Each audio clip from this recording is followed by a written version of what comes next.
आज हम आप लोगों के सामने पहली बार कुछ कोशिश कर रहे हैं। आशा करते हैं कि आप लोग मुझे ऐसे ही प्रोत्साहित करिएगा कि कुछ न कुछ आप लोगों को मैं अपने मुख के द्वारा कुछ आप लोगों के समक्ष प्रस्तुत करूं। तो मेरा पहला दिन है, कोई गलती या त्रुटि हो तो उसके लिए आप लोगों से मैं क्षमा प्रार्थी हूँ, माफ़ करिएगा।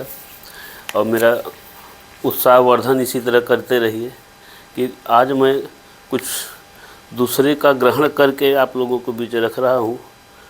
अगर आप लोग को प्यार आशीर्वाद ऐसे मेरे ऊपर बना रहेगा तो ईश्वर हो सकता है कभी न कभी मुझे खुद अपनी रचना रचने का मौका दें, या मुझे ऐसी बुद्धि दें कि मैं खुद का लिख के आप लोगों को सुनाऊंगा। इसलिए आप लोग मुझे आशीर्वाद ज़रूर दीजिए कि कभी न कभी आप लोगों को मैं अपने ही मुखारबिंद से रच के कुछ आप लोगों के सम्मुख प्रस्तुत करूं। तो आज मेरा जो है आज का संदर्भ, आज मैं जिस संदर्भ में आप लोगों से बात करने जा रहा हूं, मेरा महीने के 30 दिन में आज पहला दिन, 30 दिन में एक संदर्भ के बारे में आप लोगों को बताऊंगा। अगर आप लोगों को पसंद आए तो लाइक, कमेंट, सब्सक्राइब ज़रूर करिएगा। आप लोगों से करबद्ध मेरा निवेदन है। तो इसी तरह प्यार स्नेह मेरे ऊपर बनाए रखिए और मुझे आगे बढ़ाने में आप लोगों का ही सहयोग मुझे चाहिए। तो आप लोग जितना मुझे मेरा देखेंगे, सुनेंगे, उतना हमारा हौसला बढ़ेगा। मैं आगे कुछ और इसमें चिंतन करूंगा कि कुछ अपने द्वारा आप लोगों को कुछ सम्मुख रखूं। तो आशा करते हैं कि आप लोग मेरे ऊपर स्नेह और प्रेम बरकरार रखेंगे और देते रहेंगे। तो आइए चलते हैं अपने संदर्भ में, जिस संदर्भ में मैं बात करना चाहता हूँ उस पर कुछ बोलते हैं। मनुष्य टॉपिक है, हिम्मत न हारिए। मनुष्य को कभी हिम्मत नहीं हारना चाहिए।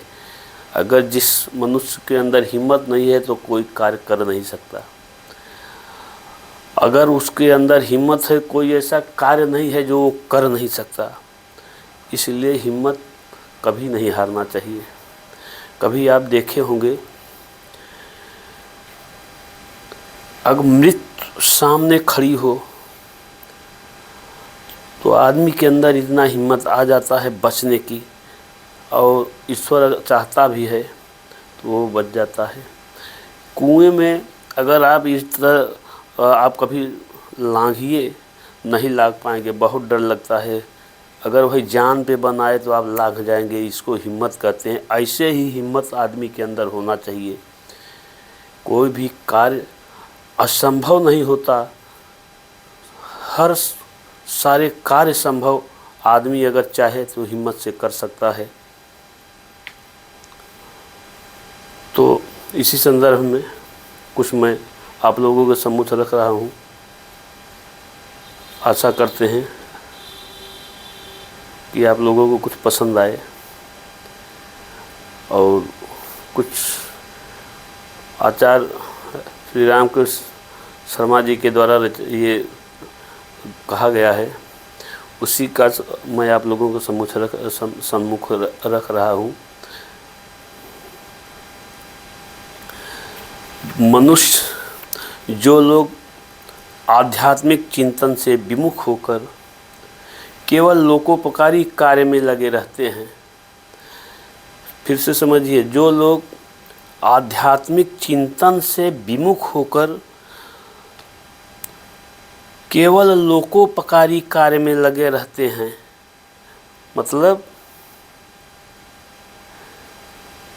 जग में उनका कैसे नाम हो, कैसे उनकी तरक्की हो और कैसे लोग वाह वाह कहें, उनका गुण गाएं, तो ये सब में लगे रहते हैं। वे अपनी ही सफलता पर अथवा सद्गुणों पर मोहित हो जाते हैं। वो जितना सफलता पाते हैं उस पर इतना मोहित हो जाते हैं, इतना मोहित हो जाते हैं, एक दूसरे को कुछ समझ भी नहीं करते। वो चाहते हैं कि सब हमारी बड़ाई करें, हमें उनका न करना पड़े। एक एक व्यक्ति से बड़ाई सुनना चाहते हैं अपने, यही चीज़ उनके अंदर आ जाती है। वे अपने आप को लोक सेवक के रूप में देखते हैं, वे अपने आप को लोक सेवक के रूप में देखते हैं।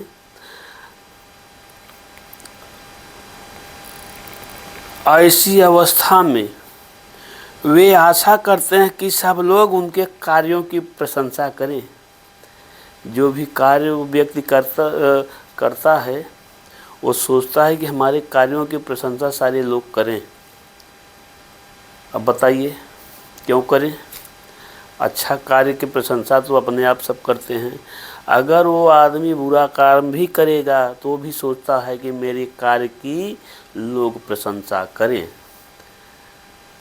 ऐसी स्थिति आती है ऐसे लोगों में।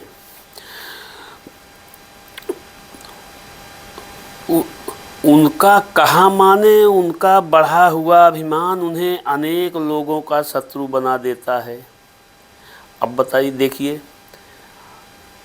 उनका अभिमान तो बढ़ ही जाता है। उस समय जब उनके पास धन ज़्यादा आ जाता है तो करते क्या हैं, 4 पहिया खरीद लिए, गन रिवाल्वर वगैरह लाइसेंस करा लिए, गनर भी रख लिए, जबकि किसी की आवश्यकता उनको नहीं है, लेकिन वो दिखाने के लिए ये सब कर लिए। तो अगला आदमी क्या सोचेगा? अब देखिए, इनको किसी से लड़ने की ज़रूरत नहीं है, लेकिन ये खुद दुश्मन बना रहे हैं लोगों को। दूसरे के अंदर जलन भावना, कैसे इसको गिराएं, तमाम चीज़ ये खुद पैदा करवा रहे हैं। ऐसी स्थिति होती है।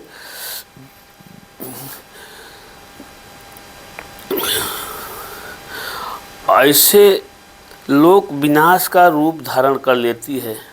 ये सब करने से ये विनाश ही होता है। आदमी सफलता नहीं मिलती, विनाश का ही कारण ये सब बनता है। आध्यात्मिक चिंतन के बिना मनुष्य में विनीत भाव नहीं आता है, न उसमें अपने आप को सुधारने की क्षमता रह जाती है।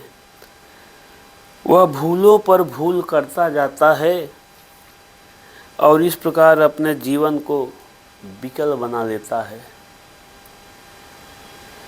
वो आध्यात्मिक चिंतन करता नहीं है।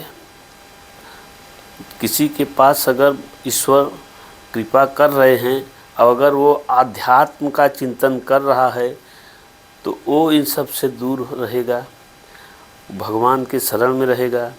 अब भगवान उसको बुरे कार्य नहीं करने देंगे, भगवान के ऊपर भरोसा रखेगा तो भगवान उससे बुरा कार्य कतई करने नहीं देंगे। अब आप लोग ये सोचिए, कभी भी ईश्वर को कि हम दोषी मत करिए, दीजिए, दोष मत दीजिए कि ईश्वर ने हमारे साथ कुछ नहीं किया। आपको ये सोचना है कि हम जिस लायक थे ईश्वर ने हमको उससे कहीं ज़्यादा दिया है।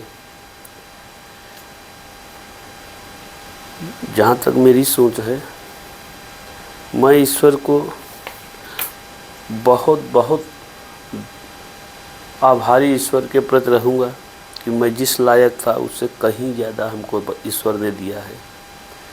हम इस लायक भी नहीं थे, लेकिन ईश्वर ने हमको उसका कई गुना ज़्यादा दिया है। आप अपने से नीचे को देखिए, ऊपर को देखेंगे तो परेशान ही रहेंगे कि आपके नीचे कितने लोग हैं।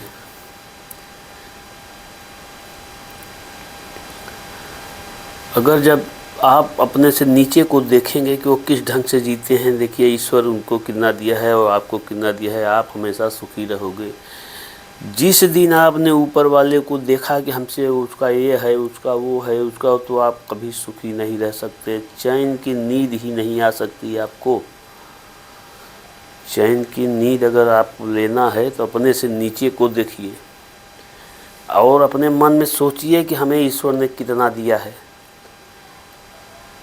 तो आप हमेशा प्रसन्न रहोगे। सुखी आदमी कौन है आज के जीवन में?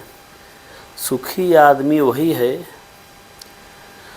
जो प्रसन्न रहता हो, जो सुख की नींद सोता हो। उससे बड़ा सुखी आदमी इस धरती पे कोई नहीं है। इस दो चीज को जिस भी मनुष्य के अंदर ईश्वर ने दिया है, सबको, ये ईश्वर सबको नहीं, आपको धन दिया, मनुष्य को ईश्वर ने धन दिया, लेकिन उसको नींद नहीं देते, वो खुशी कभी नहीं दिख सकता। अगर खुशी वो दिख रहा है तो ऊपर से खुश है, अंदर से खुश कभी नहीं रह सकता। एक पैसा वाला है, वो सोचता है कि कितना धन बढ़ता जाए, मेरा धन से धन बढ़ता जाए, मेरा धन से धन बढ़ता जाए। ये सुख नहीं है, ये तृष्णा है, माया के पीछे भाग रहा है वो। तो एक दिन यही माया एक क्षण सब यही रह जाएगा, आप चले जाओगे, खाली हाथ आए थे खाली हाथ जाओगे, कुछ नहीं ले जाओगे। तुम क्या लेके आए थे और क्या लेके जाओगे? तुम्हारा यहाँ धरती पे है क्या? सब कुछ परम पिता परमेश्वर का है। जो भी यहाँ है, तुम चले जाओगे, दूसरा आएगा। यही ज़मीन, ये मकान, ये सब यहीं रहेगा। आते जाते रहोगे, ये यहीं ज़मीन रहेगी, ये आकाश भी यहीं रहेगा, सूर्य भी यहीं रहेगा। कोई किसी को लेके नहीं जा सकता। कितना बड़ा महल बना लो, कितना ज़मीन जायदाद बना लो, सब धरे के धरे रह जाएंगे। कितने राजा आए, कितने चले गए, तख्त सिंहासन वही के वही था, उसके बैठने वाले आते गए, चलते गए, जाते गए। तो मनुष्य को आध्यात्मिक होना चाहिए, आध्यात्म के चिंतन करना चाहिए। जिस दिन से मनुष्य आध्यात्म का चिंतन करने लगेगा, ईश्वर उसको जो है वो खुश रहने लगेगा, सारे लोगों से खुश रहेगा। उसका किसी से द्वेष भावना नहीं रहेगी, किसी से झगड़ा बैर नहीं रहेगा। वो खुश दिखेगा, वो अंदर से खुश, बाहर से खुश भी दिखेगा। और जहाँ कहीं भी मिल गया, सुख की नींद सोएगा, पूरी रात सोएगा। उसको चाहे जिस पे लेटा दो वो सो जाएगा। और कुछ स्थितियाँ लोग ऐसे बना लेते हैं कि उनको डनलप के पलंग पर कहीं बढ़िया जगह अच्छे से जो है उस पर भी नींद नहीं आती, नींद की दवा लेनी पड़ती है। तो ऐसी स्थिति लोगों की आ जाती है। तो ये स्थिति मत आने दीजिए। और ये स्थिति तभी नहीं आएगी जब आप आध्यात्मिक चिंतन करोगे, ईश्वर के प्रति समर्पित रहो। दिखावापन मत करो। आप के पास पैसा है, चले गए हर जगह दर्शन कर आए। दर्शन करने से ईश्वर नहीं मिलते। ये मेरी सोच है, आप लोगों को बुरा ना लगे। किसी को अगर बुरा लगे तो मैं क्षमा प्रार्थी हूँ। हम अपनी सोच बता रहे हैं, ना हम किसी की आलोचना भी नहीं कर रहे हैं। अब पैसे के दम पे आप सतचंडी यज्ञ, भागवत कथा, तमाम चीज़ करा लो। हमारे पास कुछ नहीं है। हम दिखावापन नहीं करते। हम सिर्फ सीधा ईश्वर से डायरेक्ट संपर्क करिए। कलयुग में कहा गया है कि भगवान का सिर्फ नाम लेने से ही आदमी को मोक्ष मिलता है। जब ईश्वर हर जगह विद्यमान है, कहीं भी कण कण में विद्यमान है, आपके अंदर भी हैं, तो ईश्वर को ढूंढने आप विदेश चले जा रहे हैं, किस प्रदेश में चले जा रहे हैं, वहाँ चले जा रहे हैं, गंगा जी नहा रहे हैं। हम गंगा जी नहाने का आलोचना नहीं करते, पवित्र माँ हैं वो, तो गंगा माँ हैं, पर उनको पवित्र बनाए रखिए, गंदगी न फैलाएं गंगा मैया में। गंगा माता को एकदम जल को स्वच्छ बनाए रखें। बहुत से लोग उसको पीते हैं, बहुत से लोग उसको घर लाते हैं, रखते हैं, पूजा पाठ में हर जगह गंगा माँ का जल का लगता है। तो इस तरह से हम कह रहे थे आप लोगों को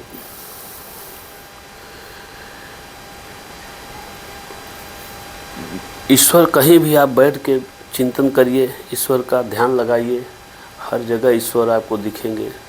संत रैदास कठौती में गंगा जी को पैदा कर दिए थे, कहीं उनको जाना नहीं पड़ा था। तो एक से एक महापुरुष हुए हैं, एक से एक संत हुए हैं, वो आज भी गुफाओं कंदराओं में रहते हैं, वो दिखते नहीं है किसी को। कई सौ साल, कई हजार साल से वो लोग अभी तक हैं। तो आप लोगों को दिखावापन नहीं करना चाहिए।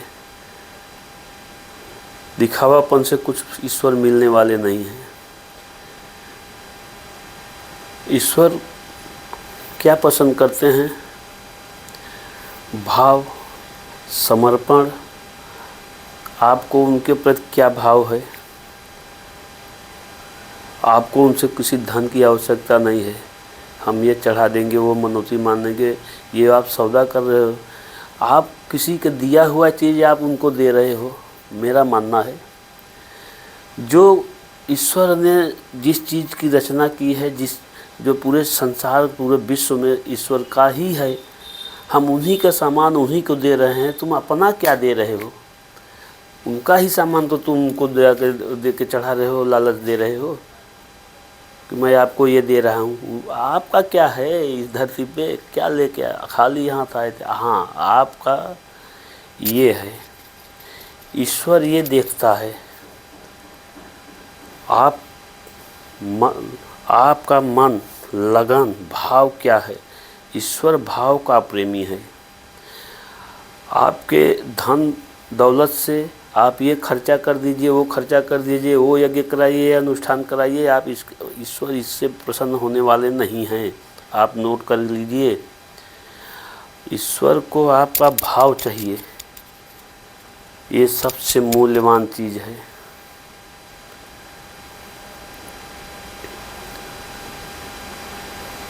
तो कुछ आज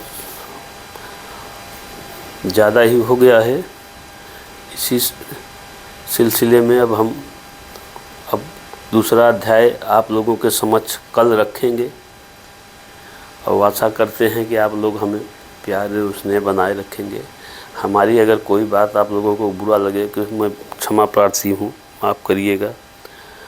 और मेरी जो गलती हो उसको कमेंट में ज़रूर बताइएगा कि आपने ये गलती किया है, तो मैं उस गलती तहे दिल से स्वीकार करूँगा। इसलिए आप लोग मुझे माफ़ करिएगा, और मुझे आगे बढ़ाने के लिए मुझे सपोर्ट ज़रूर करिए, और हमें सब्सक्राइब, लाइक, कमेंट ज़रूर करिएगा। जय सीताराम, हर हर महादेव, राधे कृष्ण, राधे कृष्ण, जय सिया राम।